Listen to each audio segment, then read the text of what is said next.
प्रथम चरण तो कलयुग का था। परमात्मा आए थे, सहस्रीर आए थे, सहस्रीर कबीर परमेश्वर चले गए थे मगर से। अब ये बिचली पीढ़ी है जो अब स्टार्ट हुई, इसमें कंप्लीट कोर्स है भक्ति का और निरसंशय है, कोई डाउट नहीं, सब प्रमाणित है।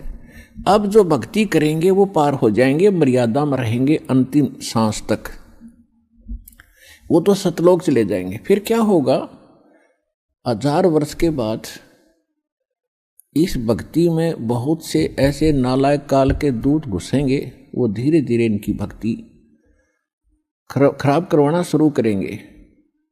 और उस समय जो सच भक्ति जितने समय वो कर चुके और उसके बाद मार्ग दिशा बदल ली, उनके साथ क्या बनेगी कि जैसे पुण्यात्माओं एक श्वास के मंत्र का जो इस दास से प्राप्त करके आप एक श्वास भी मंत्र का ले लेते हो सतनाम का,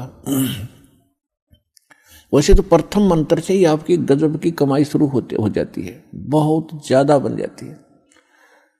और यदि सतनाम का मंत्र भी आपने साल 2 साल 3 साल 4 वर्ष कर लिया और सारनाम ना भी मिला तो भी आपकी ढेर सारी कमाई बन जाती है। और फिर काल क्या करेगा, क्योंकि आपके पुण्य तो वो देगा, उसने तो ऊपर होटल बना रखे हैं, स्वर्ग महास्वर्ग, महास्वर्ग में और ज्यादा टैक्स है देता है वो आपसे, आपके पुण्यों से, कहीं 20%, कहीं 25%, कहीं पर 10%, ऐसे उसने अपने टैक्स लगा रखे। और जो खर्चा आप खाते हो वो अलग है, वो तो आपकी पूंजी से होगा, तो आपको स्वर्ग महास्वर्ग में रख देता है। और वहां आपके पुण्य आपके साथ होते हैं। जब महास्वर्ग के अंदर आपके पुण्य खत्म हुए उसके बाद स्वर्ग में ले आता है, नीचे एक अलग से एक स्वर्ग है, उस महास्वर्ग से अन्य जो कॉमन स्वर्ग है, उसमें भी जब आपके पुण्य खत्म हो जाते हैं फिर आपको पृथ्वी पर डाल देता है। तो वो पुण्यात्मा इतना समय वहां रहती हैं स्वर्ग में, महास्वर्ग में, फिर उनको सतयुग में प्रारंभ में जन्म देता है। इस भक्ति युग में की हुई भक्ति उनकी इतनी प्रबल हो जाती है कि फिर वो सतयुग में प्रथम जन्म लेते हैं। उनकी फिर भी इतनी भक्ति होती है क्योंकि सतयुग में लाखों वर्ष का जीवन होता है, एक का जीवन पूरा करते इतने युग, 1-2 जीवन में वो सतयुग पूरा हो जाता है। फिर त्रेता में आते हो आप वही हो जो पहले भक्ति लगे थे, लेकिन आप फिसल गए, आप रिपट गए, विचलित हो गए किसी कारण से। और परमात्मा का विधान है, जो जन मेरी शरण है ताका हूँ मैं दास, और गेल गेल लाग्या फिरूं जब तक धरती आकाश। एक बार इस सच्चे नाम से आज कोई जुड़ जाएगा, आज उसने नाम ले लिया, कितना रोगी है और चाहे उसकी कल मृत्यु हो जा, नाम लेते भी हो जा, तो अभी परमात्मा अपने बही में लिख लेगा उस आत्मा को कि मेरी होगी भी। अपने आत्माओं हमने असंख्य जन्म बर्बाद कर दिए,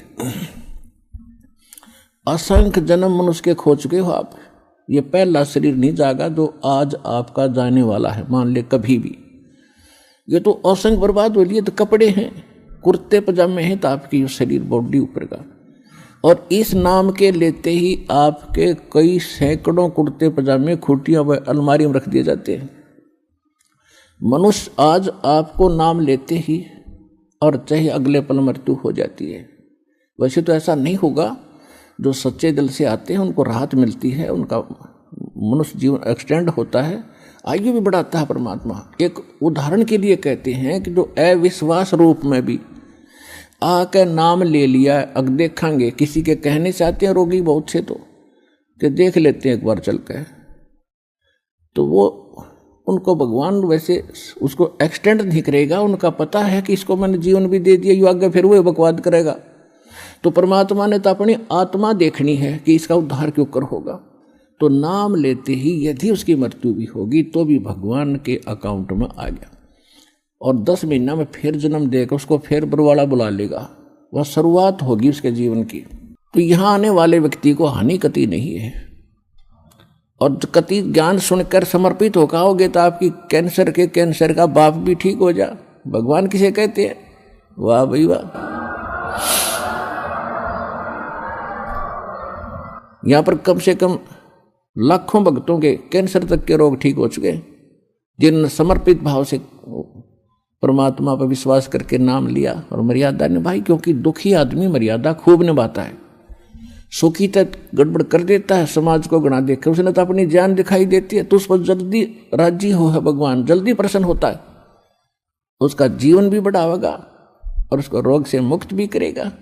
लेकिन करेगा अपने हिसाब से, उसकी नीत देख के कि आगे कहीं और गड़बड़ ना कर देगी।